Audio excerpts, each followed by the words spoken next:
வாழ்க வையகம், வாழ்க வையகம், வாழ்க வளமுடன். குரு வாழ்க, குருவே துணை. சிறப்பானதொரு அமைதி தவம் இயற்றிய பேராசிரியர் ராஜேஸ்வரி குமார் அம்மா அவர்களும் அவர்களது அன்பு குடும்பமும் அருட்பேராற்றல் கருணையினால் உடல் நலம், நீலாயுள், செல்வம், உயர் புகழ், மெய்ஞானம் ஓங்கி வாழ்க வளமுடன். அம்மா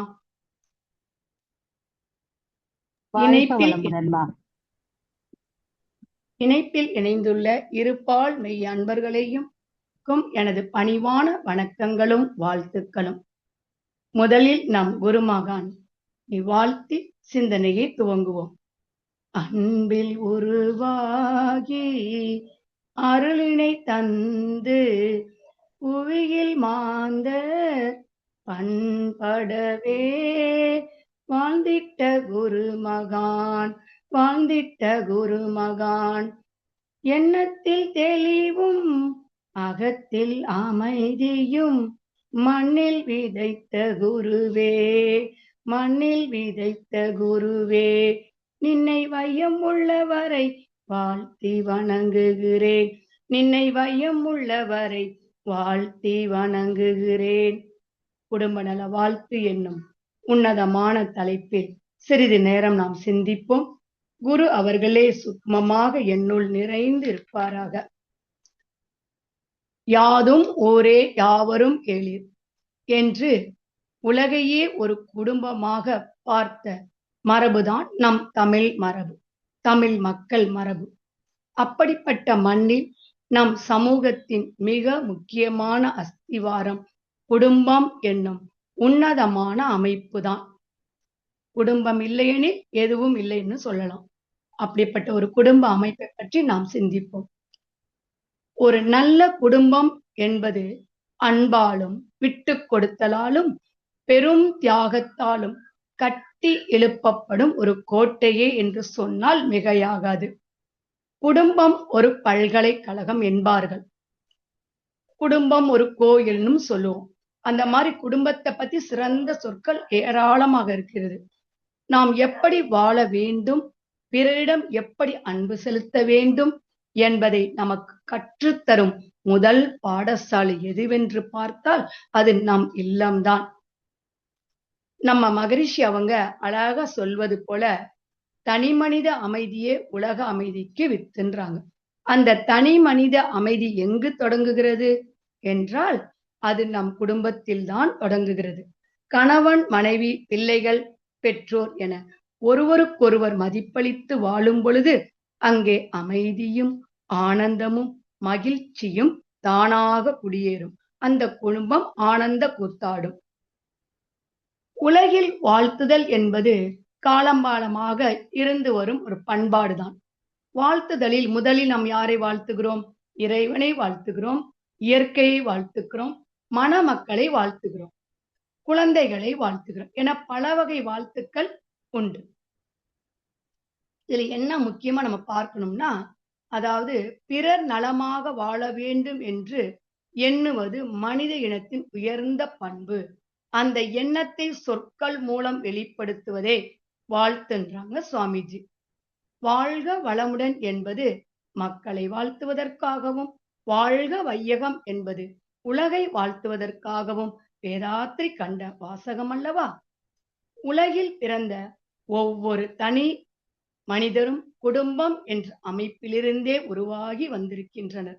குடும்பம் என்பது வாழ்க்கை துணைவர், பெற்றோர்கள், குழந்தைகள் என்ற உறவுகளின் கூட்டமைப்பாகும்.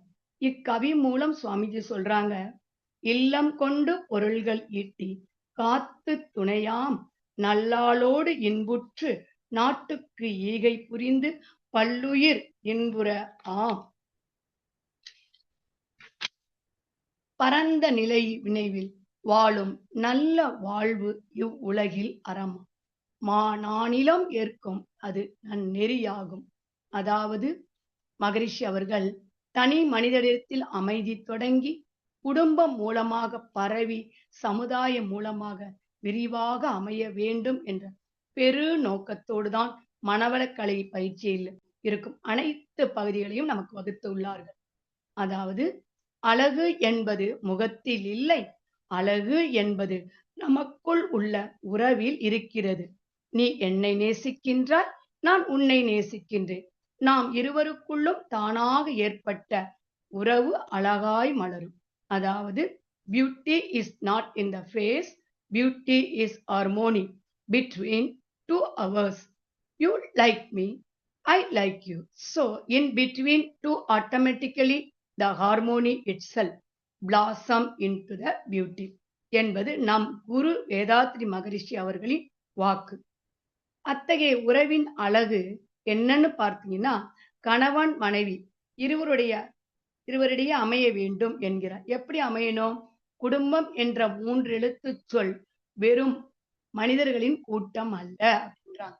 அது அன்பால் பிணைக்கப்பட்ட ஒரு ஆலமரம் என்கிறார்கள் சான்றோர் பெருமக்கள்.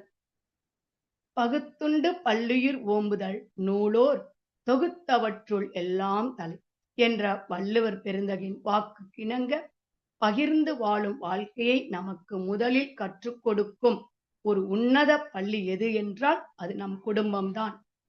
ஒரு மனிதன் சமூகத்தில் எப்படி வாழ வேண்டும் என்பதை தீர்மானிக்கும் அடித்தளம் அவரது குடும்ப வாழ்வின் தான் தொடங்குகிறது. குடும்பம் இல்லை என்றால் எதுவும் இல்லை என்றோம் இல்லையா? குடும்பத்திலிருந்து தான் எல்லாமே ஸ்டார்ட் ஆகுது. ஒரு குடும்பம் நலமுடனும் வளமுடனும் திகழ 3 விஷயங்கள் அவசியம்னு நம்ம சொல்றாங்க மகரிஷி அவங்க. என்னன்னு பார்த்தா, உலகமே நம்மை எதிர்த்தாலும் நான் இருக்கிறேன் என்று தோள் கொடுக்கும் உறவுகள் வீட்டிற்குள் இருக்கும் பொழுது தான் மனிதன் மன வலிமை பெறுகிறான். அடுத்து பாருங்க, யார் பெரியவர் என்ற ஈகோ இல்லாமல் ஒருவருக்காக ஒருவர் விட்டுக் கொடுத்து வாழும் பொழுது அந்த குடும்பத்தில் என்றுமே மகிழ்ச்சி நிலைத்து நிற்கும். அடுத்து 3வதாக, இன்றைய இயந்திர உலகில் ஓடி ஓடி உழைப்பது குடும்பத்திற்குத்தான். அது நம்ம எல்லோருக்கும் தெரியும். ஆனால் அந்த குடும்பத்தை ஒரு நேரமா நம்ம நேசிக்கணும்னு சொல்றாங்க. எல்லா நேரமும் முடியாவிட்டாலும் அந்த ஒரு நாள் உணவு, அது மாலை உணவோ இரவு உணவாவது நாம் அந்த குடும்பத்தோடு அமர்ந்து பேசி ஒரு வேளையாவது நம்ம என்ன செய்யணும்? ஒன்றாக உணவருந்தி ஒருவருக்கொருவர் மனம் விட்டு பேசுவது நம் அவர்களுக்கு தரும் மிக சிறந்த ஆக சிறந்த பரிசுங்கிறாங்க சுவாமிஜி. ஏன்னா எப்ப ஒருத்தருக்கு ஒருத்தர் ஷேர் பண்ண முடியும்னா, ஒரு நேரமா இன்னைக்கு நைட் நம்ம சொல்லலாம், நம்ம அப்பாட்ட இதை சொல்லலாம், அம்மாட்ட இதை சொல்லலாம், நம்ம அக்காட்ட இதை சொல்லலாம், நம்ம காத்துட்டு இருந்த சொல்ல முடியும். எப்பவுமே நம்ம கூட்டம் அமையாம கூட்டு அமைக்காம அவரவர் லைன்லயே போய்கிட்டு இருந்தா நம்மளால அந்த ஒரு ஷேரிங் இல்லாம போயிடும். அப்ப ஓடி ஓடி உழைக்கிறோம்னாலும் உழைச்சதுக்கு பலனா என்ன சொல்றாங்கன்னா, ஒரு வேளையாவது நம்ம அமர்ந்து மனவிட்டு பேசக்கூடிய ஒரு சூழ்நிலையை நம்ம குடும்பத்துல அமைச்சுக்கணுங்கிறாங்க. ஒரு சக்கரம் சீராக ஓட என்ன வேணும்? அச்சாணி வேண்டும். எவ்வளவு முக்கியம்னு நமக்கு தெரியும். அதுபோலதான் குடும்ப வாழ்வு சிறக்க வாழ்த்துதல் என்று அவசியம்னு சொல்றாங்க மகரிஷி ஐயா அவர்கள். நான் என்ற அகத்தை விட்டுவிட்டு நாம் தான் என்ற எண்ணத்தோடு வாழ்த்துவது கணவன் மனைவி பெற்றோர் பிள்ளைகள் என ஒவ்வொருவருக்கும் இடையே இருக்கும் இடைவெளியை குறைத்து ஒருவரை ஒருவர் புரிந்து கொள்ள எளிமையாக்கி விடும். எப்ப நம்ம இந்த மாதிரி சேர்ந்து செயல்படும் பொழுது. இன்றைய காலகட்டத்தில் நாம் மொபைல் திரைகளுக்கு தான் அதிக நேரத்தை கொடுக்கிறோம், செலவு பண்றோம் இல்லைங்களா? நாம் எவ்வளவுதான் பணம் சம்பாதிக்க வேண்டும் என்று, பொருள் வேண்டும் என்று ஓடி ஓடி செய்தாலும் அன்றைய இரவில் அன்றைய இறுதியில் நாம் எங்க செல்கிறோம்? நம் அன்பு குடும்பத்திற்கு தான் செல்கிறோம். எது நம் அன்பு குடும்பம்? நம் இல்லம்தான் நம் அன்பு குடும்பம். அந்த புகலிடத்திற்கு போவதற்கு முன் நம் மனதை அமைதி கொள்ள வேண்டும். நம் மனதை அமைதியாக வச்சுக் கொள்ளக்கூடிய இடமாக நம் குடும்பத்தை பார்க்க வேண்டும். இல்லறம் அல்லது நல்லறம் அன்றே.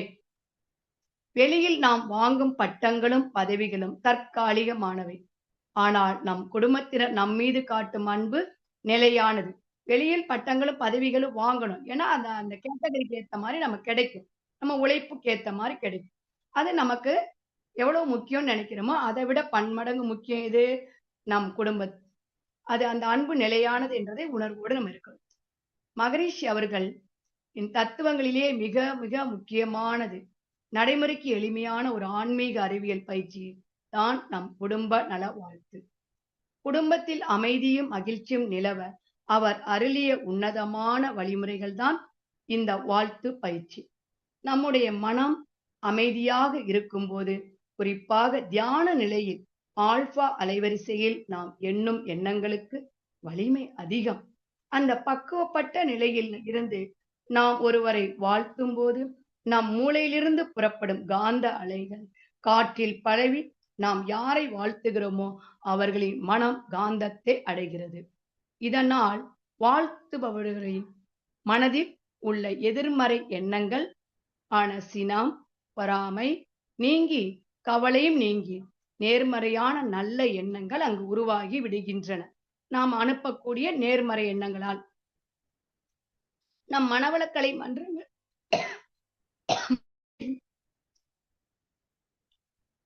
தியானத்தின் நிறைவாக பாடப்படும் வாழ்த்து குடும்பத்தின் ஒட்டுமொத்த நல்வாழ்வையும் உள்ளடக்கியது என்பதை நாம் அனைவரும் அறிந்திருக்கிறோம். அதாவது அருட்பேராற்றல், கருணையினால் உடல் நலம், நீளாயுள், நிறை செல்வம், உயர்ப்புகள், மெய்ஞானம் ஓங்கி வாழ்க வளமுடன். இந்த வாழ்த்தில் ஒரு மனிதனுக்கு தேவையான 6 உன்னதமான செல்வங்களான ஆரோக்கியம், ஆயுள், செல்வம், புகழ், அறிவு, ஆன்மீக ஞானம் கிடைக்கிறது. இதைவிட வேறு என்ன பேர் வேண்டும்? குடும்பத்தில் இந்த வாழ்த்து எப்படி வேலை செய்கிறது என்று பார்த்தால், அங்கு ஈகோ மற்றும் கருத்து வேறுபாடுகள் முற்றிலும் நீங்கிவிடும். கணவன் மனைவிக்குள்ளும் அல்லது பெற்றோர் பிள்ளைகளுக்குள்ளோ பிணக்கு வரும் பொழுது நாம் பொதுவாக அவர்களை திட்டுகிறோம் அல்லது வாதாடுகிறோம். திட்டும் போதும் கோபப்படும் போதும் நம்மிடம் இருந்து தீய காந்த அலைகள் புறப்பட்டு அவர்களின் கோபத்தை இன்னும் அதிகமாக்குகிறது. இதற்கு பதிலாக மகரிஷி வழங்கிய வாழ்த்தை நாம் பயன்படுத்த வேண்டும். எப்படி? அவர்கள் தூங்கும் போது அல்லது மனதுக்குள்ளாக்குள் அவர்களை வாழ்க வளமுடன் என்று வாழ்த்து தொடங்கினால் காலப்போக்கில் அவர்களின் குணத்தில் நல்ல ஒரு மாற்றம் ஏற்படும் என்கிறார் மகரிஷி அவங்க. அடுத்து பாருங்க, பெற்றோர்கள் தங்கள் குழந்தைகளை திட்டி வளர்க்க கூடாதுங்கிறது மகரிஷி அவர்களின் அழுத்தமான கோட்பாடு. உனக்கு அறிவே இல்லை, என் பேச்சை கேட்கலன்னா நீ கஷ்டப்படுவாய் என எதிர்மறையாக பேசும்போது அந்த குழந்தைகளின் ஆழ் மனதில் பதிந்து அப்படியே அது பலித்து விடும். சொல்லுவாங்க, வாழ்த்து 100 மடங்குன்னா சாபம் 1,00,000 மடங்குமா. சுவாமிஜி என்ன சொல்றாங்க? வாழ்த்த மட்டும்தான் செய்யணுங்கிறாங்க. அதற்கு மாறாக குழந்தைகளை தினமும் வாழ்த்தும் போது அவர்களின் அறிவிலும் ஒழுக்கத்திலும் சிறந்தவர்களாக மாறுவார்கள்.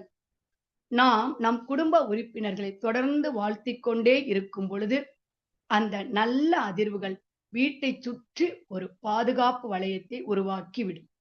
ஒரு குடும்பத்திற்கு வரும் தீமைகளையும் விபத்துக்களையும் தடுக்கும் வல்லமையும் கொண்டது எது? வாழ்த்து. நாம் அன்றாட வாழ்வில் நம் குடும்பத்திற்கு நாம் செய்ய வேண்டியது எது என்று சொல்றாங்கன்னா, தினமும் காலையில் படுக்கையிலிருந்து எழும்பொழுதும் இரவு தூங்கச் செல்லும் முன்பும் நம் குடும்ப உறுப்பினர்களை மனக்கண்ணில் கொண்டு வந்து வாழ்த்த வேண்டும். மகரிஷி அழகா ஒரு பாடலாகவே நம்ம வடிவமைச்சு கொடுத்திருக்காங்க. நேரம் இருக்கிறவங்க இப்படி பாடலாம், இல்லைன்னா நம்ம நேரத்துக்கு தகுந்த மாதிரி நம்ம சொல்லலாம். வாழ்க வாழ்கவன் வாழ்க்கை துணைவர், வாழ்க வாழ்கவன் குழந்தைகள் எல்லாம், வாழ்க வாழ்கவன் என்னுடன் பிறந்தோர்கள், வாழ்க வாழ்கவன் நண்பர்கள் அனைவரும், வாழ்க பகைவர்கள் பலமோடு திருந்தி, வாழ்க இவ்வுலகில் வாழும் மக்களெல்லாம், வாழ்க வாழ்க இவ்வையகம் வாழ்க என்று அழகா பாடியிருக்காங்க. இது நம்ம குடும்ப வாழ்த்துக்கு ரொம்ப அவசியமானது. எப்படி சொல்றாங்கன்னா, கணவன் மனைவியும் மனைவி கணவரையும் நினைத்து வாழ்க வளமுடன் என்று மனதார வாழ்த்திக் கொள்ள வேண்டும். அப்படிதான் வாழ்த்தும் பொழுது இருவருக்கும் இடையே உயிர் கலப்பும் அறிவு கலப்பும் ஏற்பட்டுவிடும். இதனால் அங்கு என்ன ஏற்படாது? பிணக்கு ஒளிந்து போய்விடும். இணக்கம் ஏற்பட்டு குடும்பத்தில் அமைதியும் மகிழ்ச்சியும் நிலவும். மகரிஷி அழகா சொல்லியிருக்காங்க. அற வாழ்க்கை இத்தேவைகளை எல்லாம் நிறைவு செய்து கருமைய களங்கங்களை எல்லாம் தூய்மைப்படுத்தி முழுமை பேர் பெற்று வாழ்வதற்கும், அறிவில் முழுமை பேர் பெறுவதற்கும் இறைநிலை தந்த வரப்பிரசாதம் தான் வாழ்க்கை துணை என நாம் என்ன செய்ய வேண்டும்?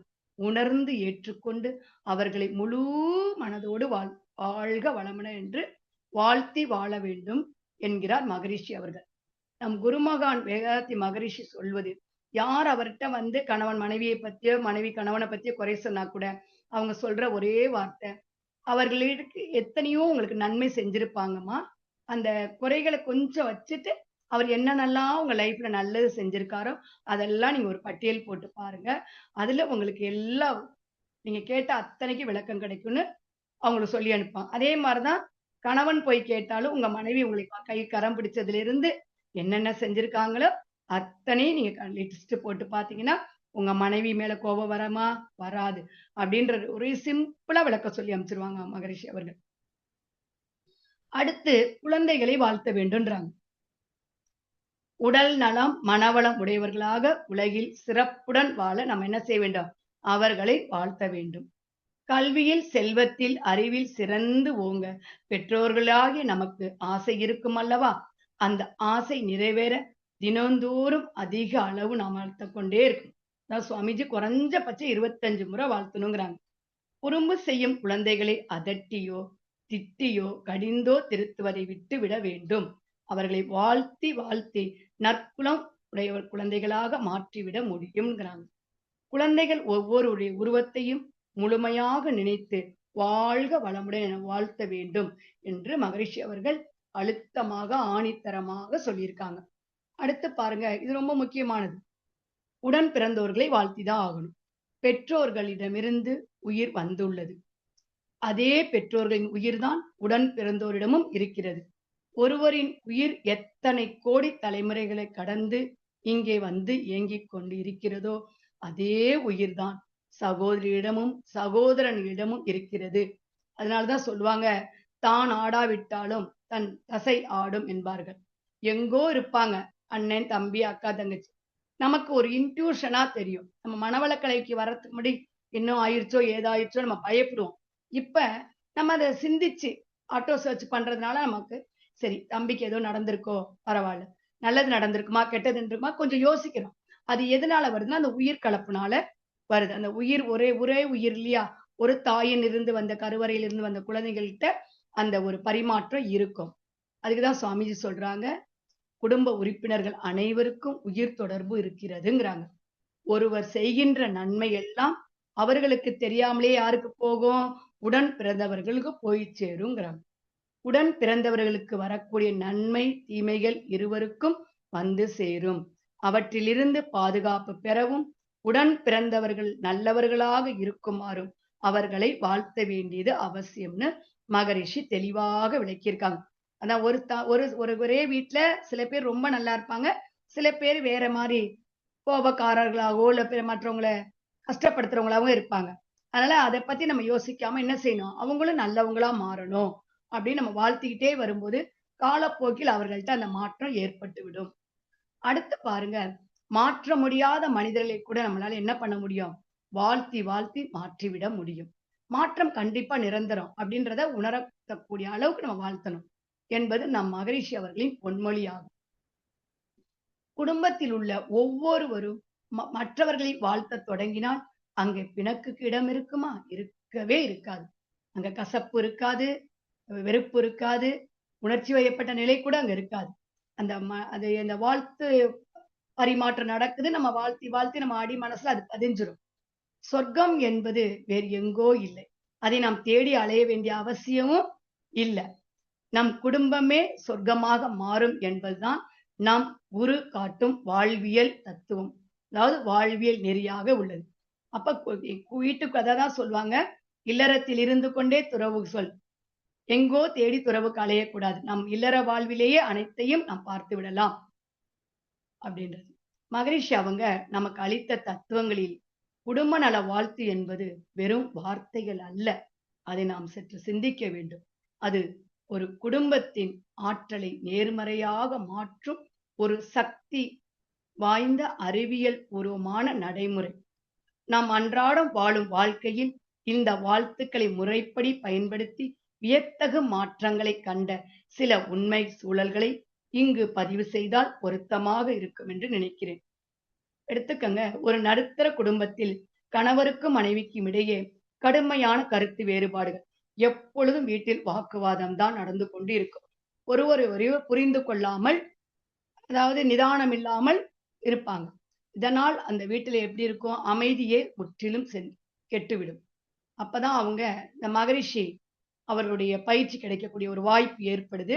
அது பயிற்சி கிடைச்சதற்கு அப்புறம் மகரிஷியின் வழிகாட்டுதலின் பேரில் அவர்கள் என்ன செய்றாங்க? மகரிஷி வழிகாட்டுதல் இந்த வாழ்த்தை தெரிந்து கொண்ட பின் அந்த கணவனும் மனைவியும் வாதவாடுவதை முற்றிலும் நிறுத்திவிட்டார்கள். தினமும் அதிகாலையிலும் இரவு தூங்கச் செல்லும் முன்பும் கணவரை மனக்கண்ணில் நிறுத்தி, என் கணவர் உடல் நலத்துடனும் நீண்ட ஆயுளுடனும் நீண்ட பல உடல் ஆரோக்கியத்தோடும் நிறை செல்வத்தோடும் நற்புகழுடனும் ஞானத்துடனும் வாழ்க வளமுடன் என்று மனதார அந்த அம்மா வாழ்த்த தொடங்கிட்டாங்க. அங்க இப்ப என்ன இருக்கும்? அன்பு நிலவும் இல்லைங்களா? அதாவது இப்ப என்ன மாற்றம் நடந்திருக்குன்னா, சொற்களால் வராத மாற்றம் எதில் வந்திருக்கு? அலைநீள மாற்றத்தால் சாத்தியமானது என்பதுதான் உண்மை. அப்ப அந்த வேவ் லென்த் நம்ம பார்க்கிறோம் இல்லைங்களா? இன்று அவர்கள் ஒருவருக்கொருவர் மதிப்பளிக்கும் ஒரு சிறந்த தம்பதிகளாக வாழ்கிறார்கள். நிறைய இருக்கிறாங்க. ஒரு சின்ன உதாரணம் தான் இது. அடுத்த சூழல் ஒண்ணு பாருங்க. வீட்டில் 2 குழந்தைகள் இருக்கிறாங்க. ஒரு குழந்தை எப்போதும் படிப்பில் கவனம் இல்லாமல் சுட்டித்தனமாக குறும்பு செஞ்சு கொண்டுகிட்டே இருக்கிறான். மற்றொரு குழந்தை தேர்வு என்றால் நல்ல குழந்தை. ஆனா தேர்வு நேரம் வரும் பொழுது கடுமையான பயமும், பதற்றமும் இருந்துகிட்டு இருக்கும். படபடபடன்னு அழுதுகிட்டு சோகமாவே இருக்கிறான். பெற்றோர்கள் எவ்வளவோ கண்டித்தும் பார்த்தார்கள். பயனில்லை. அன்பா சொல்லி பார்த்தாங்க. ஒண்ணும் கேட்கல. ஓகே, ஓகேங்கிறாங்க. அடுத்த நேரம் அந்த குழந்தைங்க, இந்த குழந்தை இப்படியே தான் இருக்கு, அந்த குழந்தை இப்படிதான் இருக்கு. இப்ப பெற்றோர் இருவரும் ஒரு முடிவுக்கு வர்றாங்க. சரி, நம்ம ஏற்கனவே மகரிஷிட்ட போயிருக்கிறோம். அந்த மகரிஷி பயன்படுத்தி குடுத்த அந்த வார்த்தை பயன்படுத்தி பார்த்தால் பயன் இருக்கும்னு அவங்க 2 பேரும் உட்கார்ந்து சிந்திக்கிறாங்க. அன்று முதல் அவர்கள் என்ன செய்றாங்க? வார்த்தை பயன்படுத்த தொடங்கிட்டாங்க. குழந்தைகளை தூங்கும்போது, காலையில் எழுந்திருக்கும் போதும் அவர்களை அன்போடு அரவணைத்து, தடவி கொடுத்து, என் பிள்ளைகள் அறிவிலும், ஒழுக்கத்திலும் சிறந்து விளங்கி, நல்ல உடல் நலத்தோடு, அறிவு ஞானத்தோடு வாழ்க வளமுடன் என்று வாழ்த்தினார்களாம். அவர்கள் தவறு செய்யும்போது திட்டுவதற்கு பதிலாக மனதுக்குள்ளாக இந்த கூறிக்கொண்டே இருந்தார்கள். இதனால் என்ன நடந்தது? குழந்தைகளின் ஆழ் மனதில் இந்த நேர்மறை அறிவுகள் பதிந்து விட்டது. சுட்டித்தனம் செய்த குழந்தை மெல்ல மெல்ல பொறுப்பான பிள்ளைகளாக மாறினாங்க. தேர்வு பயம் கொண்ட குழந்தை அமைதியாகவும் தன்னமைக்குடனும் தேர்வுகளை எதிர்கொள்ள தொடங்கினாங்க. இதனால் குடும்பத்தில் அமைதியும் ஆனந்தமும் நிலவ தொடங்கியது. அந்த அப்பா அம்மாவும் சந்தோஷமா இருந்தாங்க. பிள்ளைகளும் தங்கள் ஆசைகளை நிறைவேற்றிக் கொண்டார்கள். அடுத்து ஒரு சூழல் பாருங்க.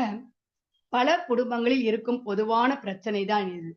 ஒரே கூரையின் கீழ் வாழ்ந்தாலும் மாமியார் அவர்களுக்கும் மருமகளுக்கும் இடையே என்ன ஏற்படும்னா, ஈகோ மற்றும் தலைமுறை இடைவெளி இருக்கும்.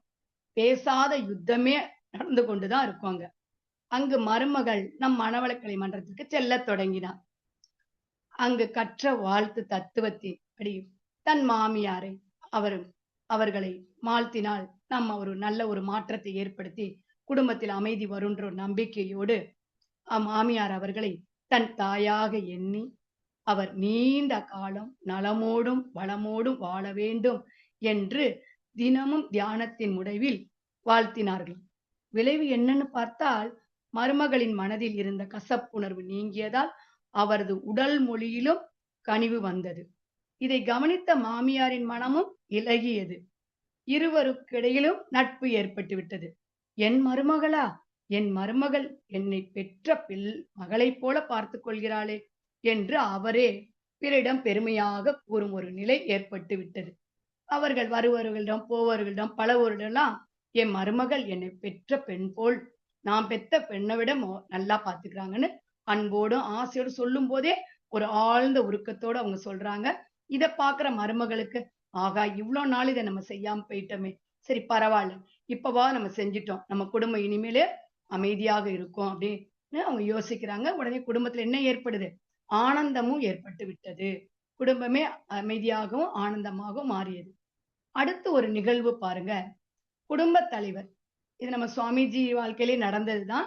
இத நம்ம ஒரு குடும்பத் தலைவர் தொழிலில் கடுமையான நஷ்டத்தை சந்தித்து பெரும் கடன் சுமைக்கு ஆளானார். வீடே சோகத்தில் மூழ்கியது. எப்போது என்ன நடக்குமோ என்ற பயம் எல்லோர் மனதிலும் இருந்தது. இந்த இக்கட்டான சூழலில் அந்த குடும்ப உறுப்பினர்கள் அனைவரும் தினமும் இரவு உறவிற்கு பின், அதாவது சாப்பாட்டுக்கு பின் ஒன்றாக அமர்ந்து கைகளை கோர்த்துக் கொண்டு நம் குடும்பம் இந்த சோதனையிலிருந்து மீண்டு பொருளாதாரத்திலும் மன அமைதியிலும் உயர்ந்து வாழ வாழ்க வளமுடன் என்று கூட்டு பிரார்த்தனை செய்து கொண்டே வந்தார்கள். அதாவது அந்த சந்திலிருந்து மீண்டு வரணும்னு வாழ்த்திக் கொண்டனர். இந்த கூட்டு வாழ்த்து அவர்களுக்குள் மிகப்பெரிய ஒரு மன வலிமையை தந்தது. இப்ப என்ன நடந்திருக்குன்னா, குடும்பத் தலைவருக்கு தனிமை என்ற பயம் போய், என் குடும்பம் என்னோடு இருக்கிறது என்ற துணிச்சல் வந்தது. புதிய உத்திகளை கையாண்டு சில வருடங்களிலேயே கடன்களை அடைத்து மீண்டும் மீண்டும் நல்ல ஒரு முன்னேற்ற பாதையை அடைந்து தொழிலில் வெற்றி கொடி நாட்டினார். இது இதற்கு என்ன காரணம்? கூட்டு பிரார்த்தனை தான் காரணம். இந்த சூழல்கள் யாவையும் இதுல என்ன அடங்கி இருக்குன்னு பாத்தீங்கன்னா, நம்ம மகரிஷி கூறுவது போல வாழ்த்து என்பது ஒரு காந்த அலை. நாம் எதை வெளியில் அனுப்புகிறோமோ அது பல மடங்காக நம்மிடமே திரும்பி வரும் என்பதுதான் உண்மை. வற்புறுத்தலினாலும் அதிகாரத்திலும் மாற்ற முடியாத மனிதர்களை தூய்மையான அன்போடும் குடும்ப நல வாழ்த்தோடும் எளிதாக மாற்றிவிட முடியும் என்பதற்கு இவை யாவுமே உண்மையான சான்றுகள். குடும்ப நலன் பற்றி பேசும்போது வள்ளுவர் பேராசனை எவராலும் தவிர்க்க முடியாது. இல்லறவியல் என்ற அதிகாரத்தையே படைத்தவர் அவர். அன்பும் அறனும் உடைத்தாயின் இல்வாழ்க்கை பண்பும் பயனும் அது. அதாவது குடும்ப வாழ்க்கையில் அன்பும் அறநெறியும் கலந்துவிட்டால் அதுவே அந்த வாழ்க்கையின் பண்பும் பயனும் ஆக்கும். அங்க ஆனந்தம் தாண்டவாடும் என்று அர்த்தம். அதான் சொல்றாங்க, சுவாமிஜி கூட மிக மிக எளிமையான குடும்ப வாழ்க்கை வாழ்ந்தவர். வசதி இருந்த காலத்திலும் வசதி இல்லாத காலத்திலும் எளிமையா வாழ்ந்தாங்க. அன்னை லோகாம்பாள் அன்மையாரும் லட்சுமி அம்மாவும் சுவாமிஜியுடைய எளிமையான வாழ்க்கைக்கு ஒத்துழைச்சு அவங்க ரொம்ப ரொம்ப சிறப்பாகவும் வாழ்ந்தார்கள் என்பது நம்மளுக்கு ஒரு முன்னோடியான வாழ்க்கையா கூட நம்ம எடுத்துக்கலாம். ஏன்னா குடும்ப நல வாழ்த்துக்கு மிக சிறந்த ஒரு உதாரணம் நம்ம சுவாமிஜியே. அவருடைய அவர் நம்ம குருவாக கிடைச்சதே நம்ம அன்னை லோகாம்பாளுடைய தியாகம் தான். இப்ப அடுத்து பாருங்க, ஒரு நாட்டின் முன்னேற்றம் எதில் இருக்கு என்றால் அந்த நாட்டின் குடும்பங்களில் தூய்மையிலும் ஒழுக்கத்திலும் தான் இருக்கிறது என்று மகாத்மா காந்தியடிகள் முழுமையாக நம்பினார். அடுத்து பாத்தீங்கன்னா, நீங்கள் உலகிற்கு அமைதி கொண்டு வர விரும்பினால் முதலில் உங்கள் வீட்டிற்கு செல்லுங்கள், உங்கள் குடும்ப உறுப்பினர்களை நேசிங்கள் என்ற புனித பெண் அன்னை தெரசா அவர்கள் நமக்கு ரொம்ப அழகா கோடிட்டு காட்டியிருக்காங்க. அவங்க சொன்ன கருத்து ஒவ்வொன்றுமே நேசிக்கக்கூடியது. அன்பும் கருணையுமாக இருக்கணுங்கிறதுக்கு நம்ம சுவாமிஜி சொல்வது போல அந்த லவ் அண்ட் மர்சிங்கிறத அன்னை தெரசா அவர்களும் நமக்கு சொல்லியிருக்காங்க. அடுத்து பார்த்தீங்கன்னா, நம் இதயத்திற்கு நெருக்கமான அப்துல் கலாம் அவர்கள் ஒரு நல்ல சமுதாயம் உருவாக குடும்பத்தின் பங்கை ரொம்ப அழகா சொல்றாங்க. எப்படின்னா, இதயத்தில் தூய்மை இருந்தால் நடத்தையில் அழகு இருக்கும், நடத்தையில் அழகு இருந்தால் அமைதி இருக்கும், இல்லத்தில் அமைதி இருந்தால் நாட்டில் பொலிவு இருக்கும் என்கிறார். எவ்வளவு ஒரு முக்கியமான தகவல் இல்லைங்களா? அடுத்து பாருங்க, இன்பம் விளையும் நிலம் நம் இல்லம், அங்கே அன்பு விதைக்க வேண்டும். அன்பு விதைப்போம், அமைதி காப்போம். நம் இல்லங்களை வெறும் செங்கல் சிமெண்டால் ஆன கட்டிடமாக நாம் பார்க்கக்கூடாது.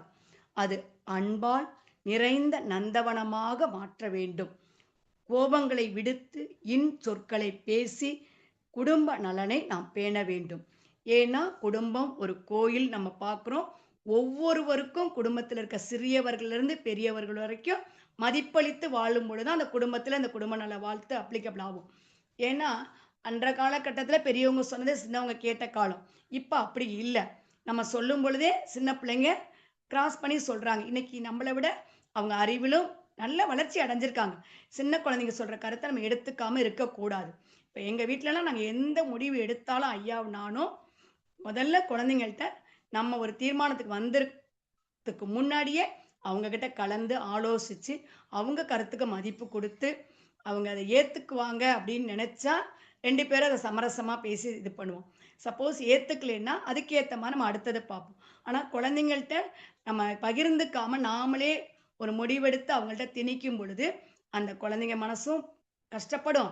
நம்ம குடும்பத்திலே ஒரு அமைதி இருக்காது. அதனால நாங்க ஐயாவும் அப்படிதான் செய்வோம். எனக்கு பிடிச்ச ஒருத்த செய்யணும்னாலும், கன்வின்ஸ் பண்ண நான் முயற்சி எடுப்பேன். ஐயாவும் அப்படிதான்.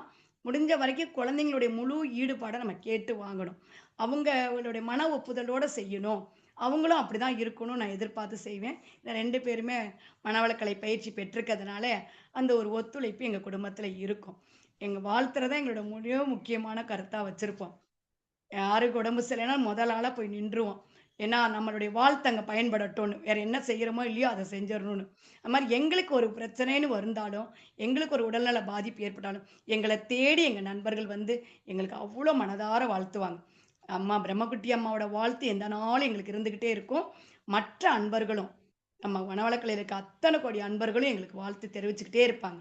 "அமுதாம்மா வாழ்க வளமுடன், நமச்சிவாயா வாழ்க வளமுடன்." ஒரு குடும்பம் இத கேட்க கேட்க எங்களுக்கு ஒரு உற்சாகம் இருக்கும். அடுத்து பாருங்க, சகிப்புத்தன்மை என்னும் அஸ்திவாரம், விட்டுக் கொடுத்தல் என்னும் சுவர்களும், நன்றி உறவு என்னும் கூரையும் இருக்கும் போது, எந்த புயலாலும் அந்த இல்லத்தின் அமைதியை குலைக்க முடியாது. நம் மகரிஷி அவர்களின் வழிகாட்டுதலின்படி நம் இல்லங்களில் கோபத்தை விடுத்து, வாழ்த்தையும் அன்பையும் மட்டுமே விதைப்போம். இந்த உன்னதமான உரையை குடும்ப நலனின் சிறப்பை கூறும் ஒரு எளிய கவிதை வரிகளோடு நிறைவு செய்ய விரும்புகிறேன்.